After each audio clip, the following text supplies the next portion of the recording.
बच्चों, अब हम एक नया टॉपिक और देख रहे हैं जो कि पूर्व के दिए हुए टॉपिक से संबंधित है और इसका नाम है अन्य महत्वपूर्ण प्राचीन सभ्यताएं। अभी तक आपने कालीबंगा सभ्यता, आहड़ सभ्यता, बागोर सभ्यता, गणेश्वर सभ्यता इनके बारे में सुना है, ठीक है। लेकिन अब हम ये जानेंगे कि इसके अलावा और कौन कौन सी सभ्यताएं हैं जो राजस्थान की प्राचीन सभ्यताओं से संबंधित है। तो आइए उन सभ्यताओं का हम अध्ययन करते हैं। सबसे पहले देखिए आप, भीनमाल जालोर की सभ्यता भी एक महत्वपूर्ण सभ्यता है। भीनमाल जालोर की सभ्यता भी एक महत्वपूर्ण सभ्यता है जिसका उत्खनन आर.सी. अग्रवाल ने किया। किसने किया? जिसका उत्खनन आर.सी. अग्रवाल ने करवाया था। और यहाँ से एक रोमन एम्फोरा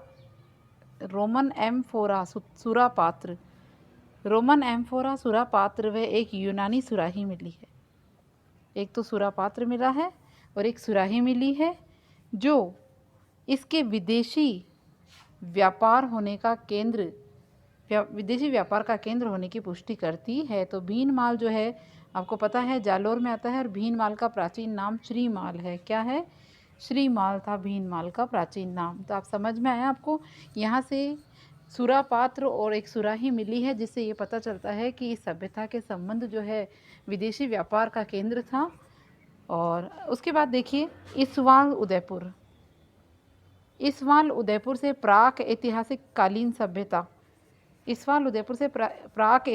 कालीन सभ्यता के प्रमाण मिले। प्राक ऐतिहासिक कालीन सभ्यता के प्रमाण मिले और यहाँ से समृद्ध लोहा उद्योग के साक्ष्य यहाँ से इसवाल से मिले।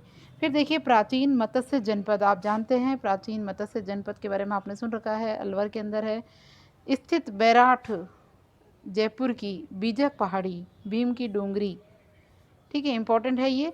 मत्स्य जनपद में स्थित बैराठ, जयपुर की बीजक पहाड़ी, भीम की डूंगरी और महादेव जी की पहाड़ी, भीम की डूंगरी और महादेव जी की डूंगरी। तो भीम की डूंगरी और महादेव जी की डूंगरी से हड़प्पा सभ्यता और मौर्य काल के अवशेष प्राप्त हुए। तो इम्पोर्टेंट है ये, आपको ध्यान रखना है। मत्स्य जनपद में स्थित बैराठ की बीजक की डूंगरी, भीम डूंगरी और महादेव जी की डूंगरी से हड़प्पा सभ्यता और मौर्य काल के अवशेष प्राप्त हुए। बहुत इंपॉर्टेंट लाइन हमने बोली है।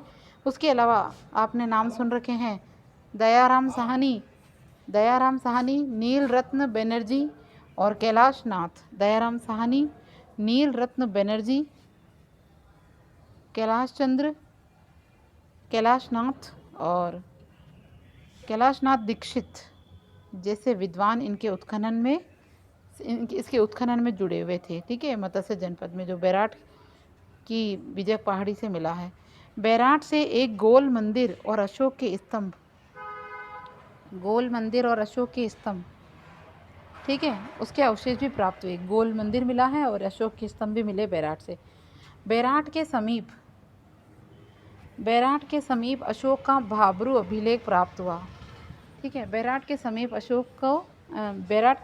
अशोक का भाब्रू अभिलेख प्राप्त हुआ जो अशोक के बौद्ध धर्म का, ठीक है, अशोक के बौद्ध धर्म का अनुयायी होने का सबसे पुख्ता प्रमाण माना जाता है कि अशोक जो था वो बौद्ध धर्म का अनुयायी था। इसके बारे में हमें जानकारी भाब्रू अभिलेख से मिलती है, ठीक है, जो कि बैराठ के समीप ही है। फिर आप देखिए बालाथल में प्रोफेसर वी एन मिश्र के निर्देशन में हुए उत्खनन से एक ताम्रपाषाणकालीन सभ्यता सामने आई। इस सभ्यता का संपर्क हड़प्पा सभ्यता से होने का पुख्ता प्रमाण प्राप्त होता है। फिर देखिए इन महत्वपूर्ण सभ्यताओं के अलावा हमें रंगमहल कहाँ आता है? रंगमहल हनुमानगढ़, ओझियाना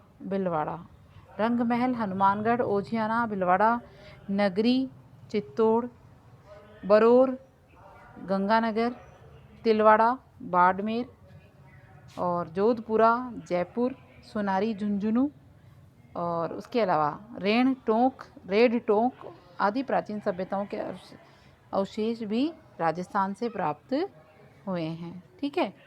फिर आप आगे देखिए इन महत्वपूर्ण सभ्यताओं के बारे में हमने जानकारी प्राप्त की है। अब राजस्थान में आर्य संस्कृति का प्रसार, राजस्थान में आर्य संस्कृति का प्रसार जो है उसके बारे में देखिए। हड़प्पा सभ्यता के पतन, हड़प्पा सभ्यता के पतन 1800 ईस्वी के आसपास, 1800 ईसा पूर्व के आसपास के बाद 1800 ईसा पूर्व के आसपास के बाद भारतीय इतिहास में वैदिक सभ्यता का समय प्रारंभ हो जाता है। 1800 ईसा पूर्व के आसपास का जो समय है वो समय वैदिक सभ्यता के समय को प्रारंभ करता है। इस सभ्यता के बारे में जानने का प्रमुख स्रोत 4 वेद है। 4 वेद कौन से हैं? ऋग्वेद, यजुर्वेद, सामवेद और अथर्ववेद। ऋग्वेद, यजुर्वेद, सामवेद और अथर्ववेद। इसलिए 4 वेद आने के बाद इसे वैदिक सभ्यता कहा गया है। क्या कहा गया है इसे? वैदिक सभ्यता। राजस्थान में इस सभ्यता के अवशेष अनूपगढ़, तरखान या डेरा और चक 64, अनूपगढ़, तरखान वाला डेरा और चक 64 से मिले हैं। ठीक है, राजस्थान में वैदिक सभ्यता के अवशेष कहाँ से मिले, ये आपका क्वेश्चन बन रहा है। तो वैदिक सभ्यता के अवशेष आपको अनूपगढ़ से, उसके बाद तरखान वाला डेरा से और चक 64 से मिले हैं। महाकाव्य काल की अगर हम बात करें, महाकाव्य 2 ही है, रामायण और महाभारत। तो महाकाव्य काल में राजस्थान में आर्यों की अनेक बस्तियों के प्रमाण मिलते हैं कि राजस्थान में आर्यों की बहुत सारी बस्तियां थी। रामायण से क्या ज्ञात होता है? रामायण से ज्ञात होता है कि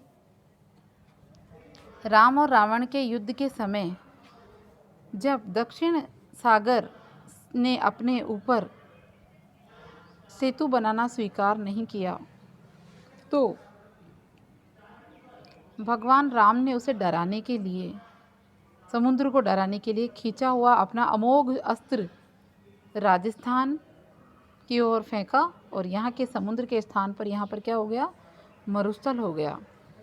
यद्यपि आज वैज्ञानिक युग में इस कथा को स्वीकार नहीं किया जा सकता है, इस कथा को स्वीकार नहीं किया जा सकता है, किंतु रामायण के रचयिता राजस्थान के भूभाग से, रामायण के जो रचयिता हैं वो राजस्थान के भूभाग से परिचित थे, यह तो प्रमाणित हो ही जाता है। ठीक है, राजस्थान, रामायण के जो रचयिता हैं वाल्मीकि, वो भी राजस्थान के भूभाग से परिचित थे, ये बात हमें प्रमाणित हो जाती है। फिर हम जानते हैं महाभारत के बारे में। महाभारत में राजस्थान के आर्यों का पर्याप्त उल्लेख हुआ। राजस्थान के आर्यों का क्या हुआ? पर्याप्त उल्लेख हुआ। और महाभारत के अनुसार राजस्थान में जो जांगल प्रदेश है, बीकानेर, वहाँ उसके अलावा कौरव और पांडव राज्य के अधीन था। बीकानेर का जो जांगल प्रदेश है, बीकानेर को ही जांगल प्रदेश के नाम से जानते थे। महाजनपदों में राजस्थान का प्राचीन महाजनपद रह चुका है ये। और ये जो जांगल प्रदेश है, यहाँ कौरव और पांडव दोनों, ये जो एरिया है वो कौरव और पांडवों के अधीन था। ठीक है, फिर देखिए आप आगे। और उसके अलावा मत्स्य राज्य उनका मित्र था। आपने अगर महाभारत देखी है तो मत्स्य नगरी से कौरवों और पांडवों की मित्रता थी। और जब पांडव अज्ञातवास के समय जो है गायब हो रखे थे, उस दौरान उन्होंने इस मत्स्य प्रदेश के राज्य में ही जो है शरण ली थी।